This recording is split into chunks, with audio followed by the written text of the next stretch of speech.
right now on 5 on your side at 10. Tonight, these firefighters fell 3 stories. They both broke their backs. How their May Day turned into life-saving training.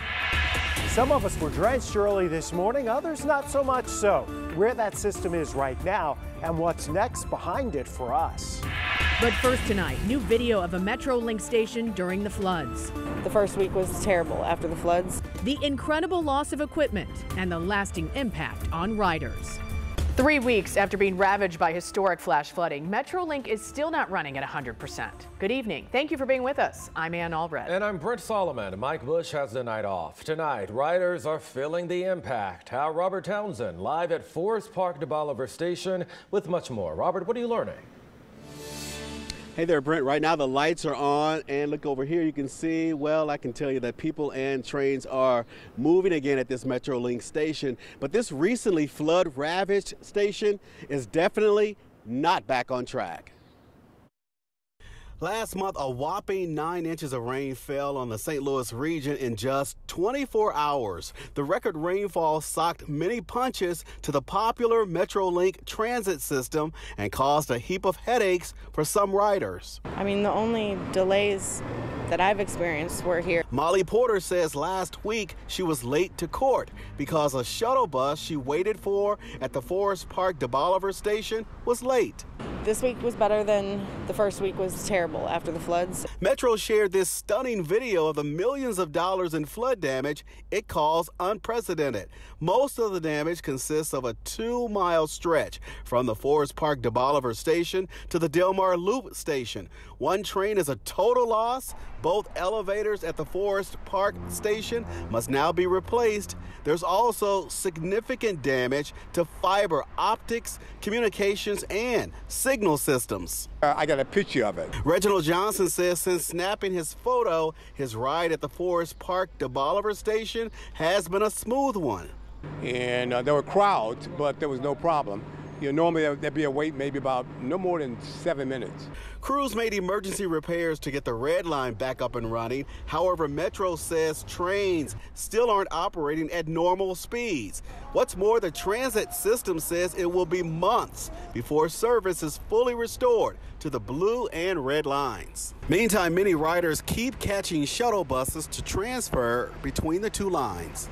I would say you need to get here at least 20 minutes earlier than you normally do. Now, Metro officials tell us they are working hard to fix all of those problems. For the latest information on their service, just go to our website, ksdk.com, and click on this story under our As Seen on TV section. Live in West St. Louis, I'm Robert Townsend. 5 on your side. More help is on the way for families affected by the flooding. Tomorrow, a FEMA Disaster Recovery Center opens in St. Louis City. It will be located at Rankin Technical College's Mary Ann Lee Technology Center, that's on North Newstead. The center will be open from 8 a.m. to 7 p.m., 7 days a week until further notice. For more information on resources for flooding victims, text the word HELP to 314-425-5355. We'll send you a list. People in North County showing up for dinner at the Maguey restaurant in Florissant only to find out it has closed for good. New tonight, Pepper Baker is live now with a closer look. Pepper, this was a sudden decision. Brent, yeah, people were driving up here all evening for dinner and were shocked to find out that it's closed. Now, El Maguey's owners posted the announcement on their Facebook page yesterday, and people are speculating that the closing has something to do with last Friday's shooting in this parking lot. I planned this all day. I even had the menu pulled up on my phone and everything. Loriana Garner is from Texas, so she knows good Mexican food. The food here was great. The customer service here was great. I loved it. Other customers who showed up for dinner at the El Maguey Florissant restaurant felt the same way. Last week, we ordered to go, you know, Taco Tuesday. They were all surprised to find the parking lot empty and a sign posted on the popular restaurant's door. We thought we were going to get a meal. and obviously we're not. I was coming here today to come eat with my kids to reward them, and it's closed until further notice, so it's kind of sad. The owners announced their decision to close the Florissant location on Facebook due to, quote, recent events beyond our control. Hundreds of people reacted to the post. A lot of people love that Mexican restaurant and are sad that it's closing. Talia Lindstrom works at the Top Shelf Bar and Grill down the hill. She heard about the shooting that many people are speculating is the reason for the closing. I heard there was some shooting going up the street towards the building. I also heard that there was break-ins on the car lot, so I can understand why they would be closing. I mean, crime around here is kind of getting thicker. St. Louis County Police confirmed shots were fired outside the restaurant on Friday night. Cars were damaged, but no one was hurt. This is a family atmosphere, and these days families don't have anywhere to go. El Maguey's owners did not disclose details about why they closed, but whatever the reason, these customers hope they will change their minds. I wish that they would reconsider. I just really hope that y'all open back up soon because I love it here.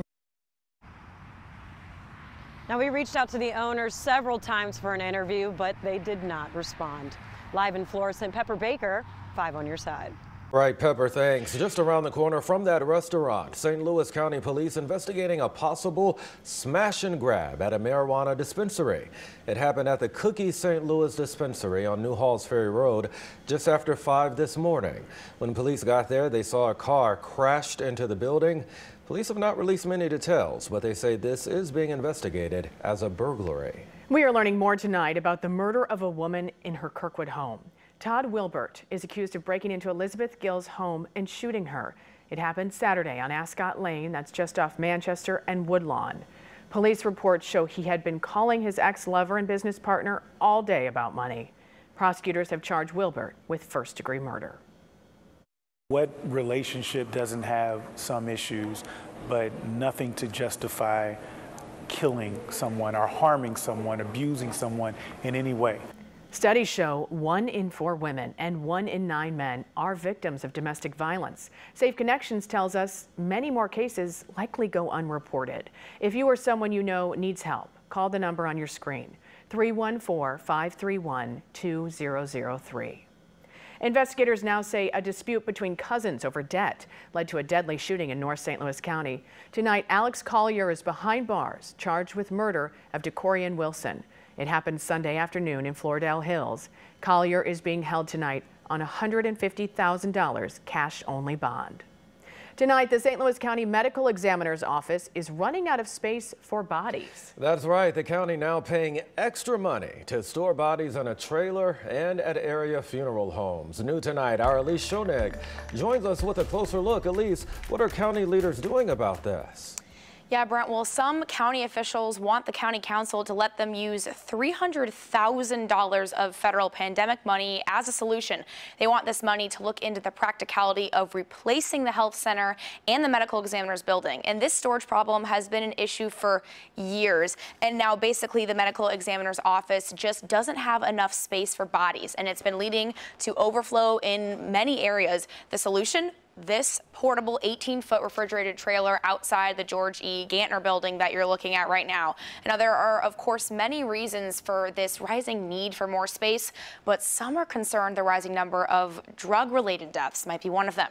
The St. Louis Drug Enforcement Administration's special agent in charge says they're concerned about increases they're seeing in overdose deaths in our area, especially fentanyl-related. It could get worse. And like I said, with the number of drugs that we're seizing and the number of overdose death cases that we're receiving and hearing about from our state and local partners, it would not surprise me if the numbers increase for this year, for 2022. But the 2021 cases, we were over 1,000. So let's go ahead and just break this down to see what these numbers actually mean here. So according to the Missouri Institute of Mental Health at the University of Missouri St. Louis, the St. Louis metro region accounts for 48% of all drug overdose deaths in Missouri in 2021. Now, that is slightly down from the rate of 54% in the past year, 2020, but some say that it is important to remember that 2020 was the first pandemic year, so that could be a factor as well. Elise, thank you. New information tonight in a deadly home explosion in southeast Missouri. Investigators now believe a propane gas leak was the culprit. One person died, 9 others were critically hurt. All were inside the home in the town of Wyatt when it exploded early yesterday morning. Tonight, fire officials are urging people to check for gas leaks inside their home. If you smell either gas or propane inside your house, you need to evacuate the house immediately.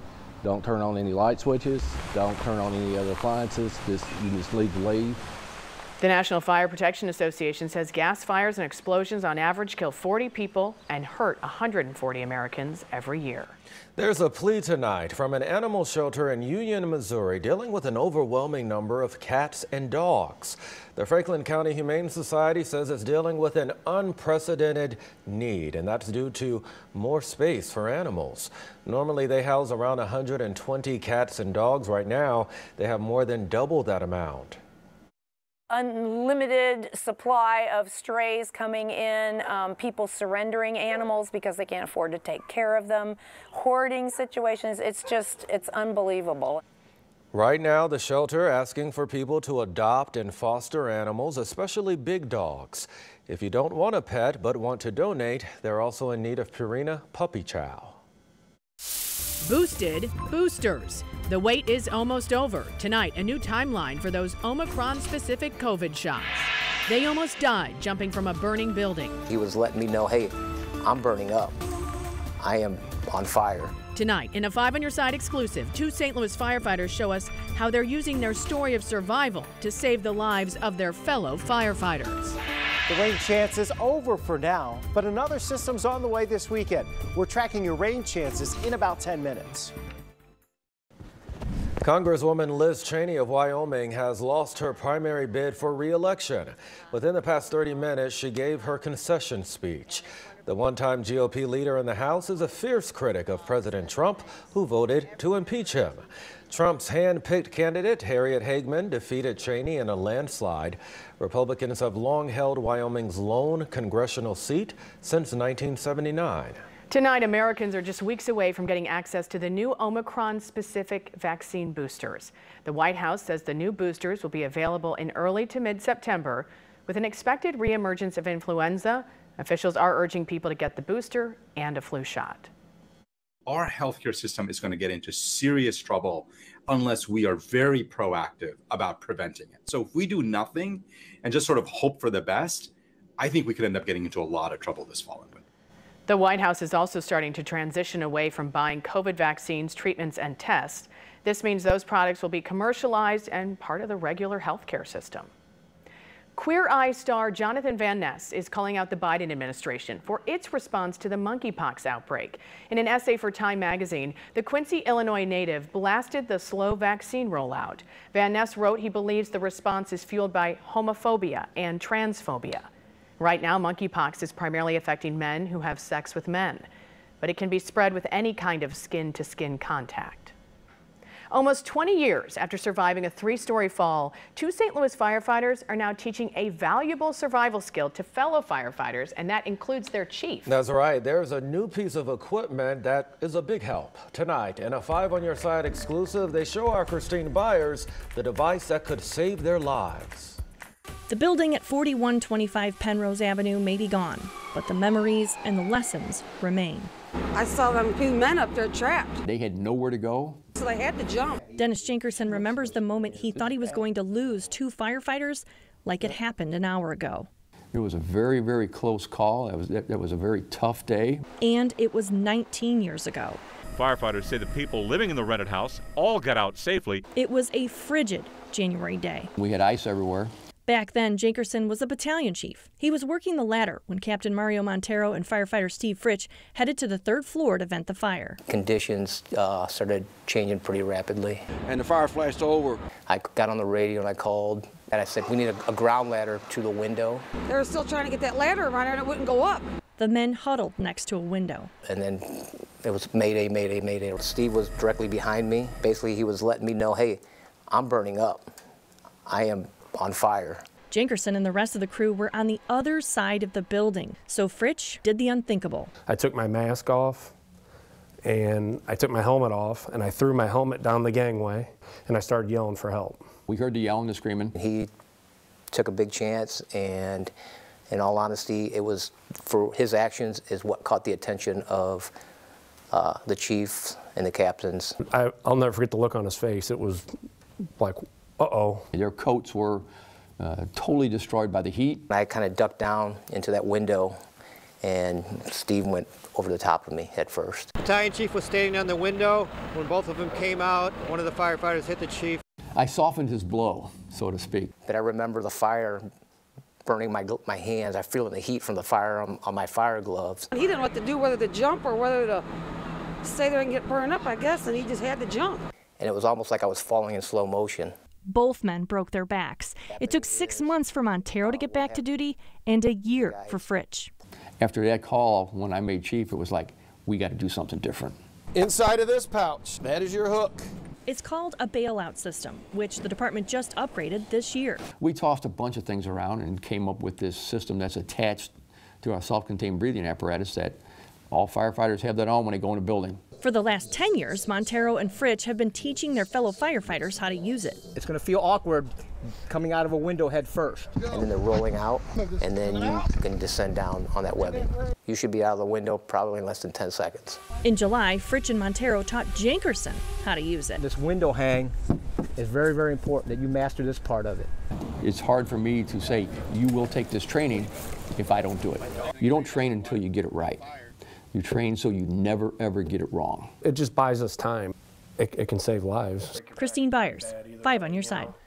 And the St. Louis Fire Department tells us as of today, Fritch and Montero have trained 86% of their fellow firefighters on how to use that upgraded bailout system. Incredible story of their survival. Let's get back to Scott. You are tracking the next system.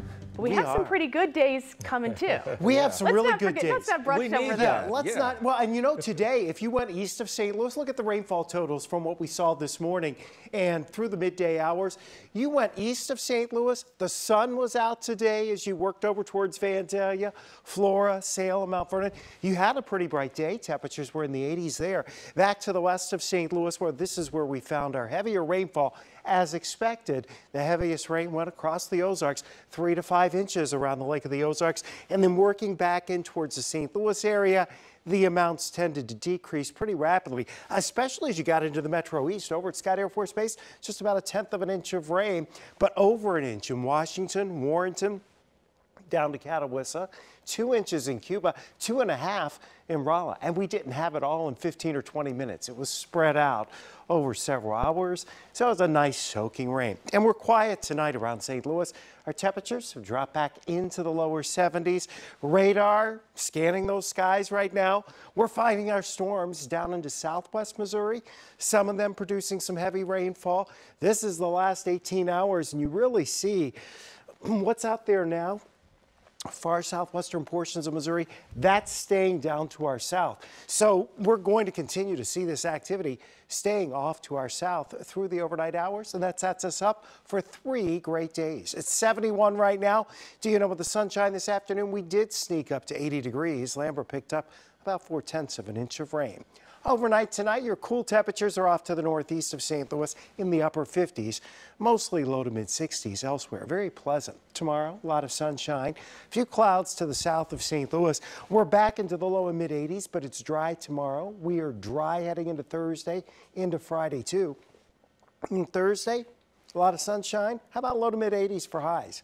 That's what we're headed for, about 83, 84, 85 degrees across the area. And the winds are light the next couple of days, which is good news for those of you that may be traveling or working outside. Now, as we get into the weekend, we do have that chance for some scattered showers and thunderstorms. Here's the deal. It's a weekend. We all have activities. There's lots going on for sure. For a lot of folks, it's the last weekend before the kids go back to school. There is a chance we'll have scattered showers and thunderstorms on Saturday and even into Sunday. But right now, it doesn't look like we're talking about widespread heavy rain that's going to last for an extended period of time. So a lot of dry time heading into the weekend. With our temperatures on the warm side, I think we'll be able to get the IndyCar races in over at Worldwide Technology Raceway. Certainly for the next 3 days as those Indy cars start warming up here. As we go into tomorrow and Thursday, we're looking at some nice weather. All right, we'll take it. Scott, thanks. Ahmad now with sports. The Billikens are overseas catching rays and alley-oops, and we'll tell you why this road trip was all smiles for the crew next in sports.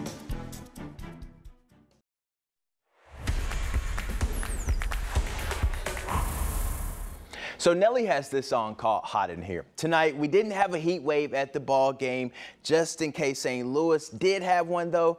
Look at him. Look at these earrings. He wore earrings that could have cooled down the entire stadium. Now, speaking of cool, the Rockies seem to always hit a cold front inside Busch, as the Cardinals have a .759 winning percentage against the Rockies since 2006. Making sure they don't heat up was newly acquired Cardinal Jose Quintana. Since coming over, he had yet to give up a run before today's start. He's not perfect, so he did give up 2 runs tonight, but he struck out 3. It's called balance. When he wasn't striking out batters, he was getting help from the Golden Boys, Nolan Arenado and Paul Goldschmidt. That play was ridiculous. Tommy Edman, though, he says we need to get some runs. How about one? A solo shot as the good guys would take a 1-run lead, and not to be outdone, Goldie says why not add 2 more runs to the board? A 2-run moonshot would give the Cardinals a 3-0 lead. The Rockies would make it a game, but this is how they would throw it away. Tyler O'Neill gets hit, and the Cardinals walk it off, literally 5-4. Manager Ali Marmol liked what he saw from O'Neill tonight as the slugger tries to get hot. That one he hit in the first, got a good bit of that to right field. That was a really good swing. And then the one at third, but the one up the middle, 2 hit-by pitches. So hopefully this is something that he can build off of, just confidence-wise. How about this? Jack Flaherty was on the hill for a rehab outing in Springfield tonight. The Cardinals could use him back in the fold, and it was an encouraging night. Flaherty went 3 innings, striking out 4, walking 1, and allowing 0 runs. Let's check in on this other team in the NL Central. The Milwaukee Brewers taking on the LA Dodgers.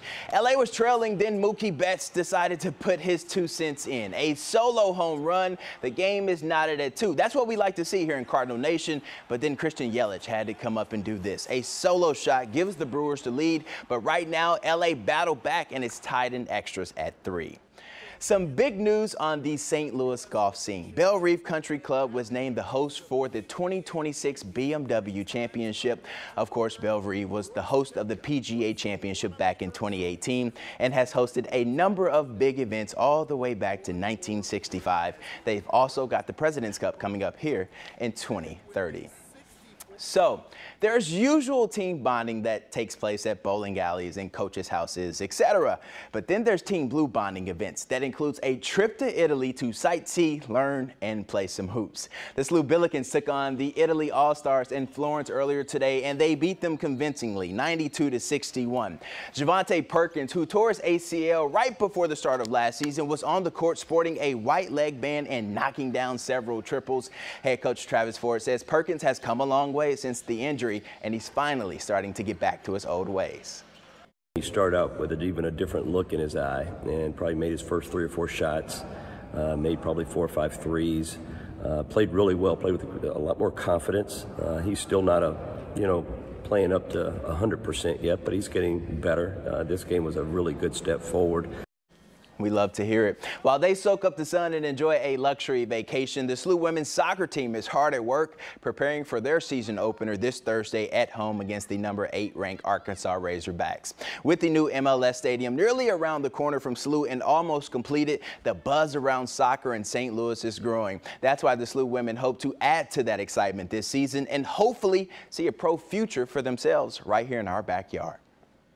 Every day that city stadium gets more and more developed, and just I think bright things ahead in the next fall, and then for hopefully a women's team to trail. St. Louis is just a soccer city, and to be a part of that and again represent them is a huge deal. Soccer is almost here for the Billikens and St. Louis City SC. Some pretty exciting times ahead. Absolutely, guys. Ahmad, thanks. Did you forget something on your child's school supply list? It's some of you start this week, some next week. How you can get it right away without heading back to the store. The Girl Scouts are out with a new cookie, the Raspberry Rally. It's basically a Thin Mint, but with raspberry instead of mint. The flavor will only be available online. Orders must still go through a local Girl Scout to help them build e-commerce skills. The Raspberry Rally makes its debut in January. Uber Eats making back-to-school shopping a bit easier for parents. The service is now delivering school supplies from Office Depot and Office Max. Businesses can also have office supplies delivered. I feel like so many restaurants are making candles now. Chipotle is releasing a new candle this week. It does not smell like a burrito. The water cup candle has a lemonade scent. So this is a wink wink at customers who order a water but then accidentally fill their cups with lemonade. The $28 candle, 28 bucks, goes on sale Thursday on Chipotle's website. Just in case you needed a candle from Chipotle. Yeah. You have the option. All sorts of strange candles out there. That's all of our time. Thank you for joining us at 10. The Tonight Show starring Jimmy Fallon is next. Demi Lovato is Jimmy's guest. Start your day with Today in St. Louis beginning at 4 a.m. Have a great tomorrow. Good night.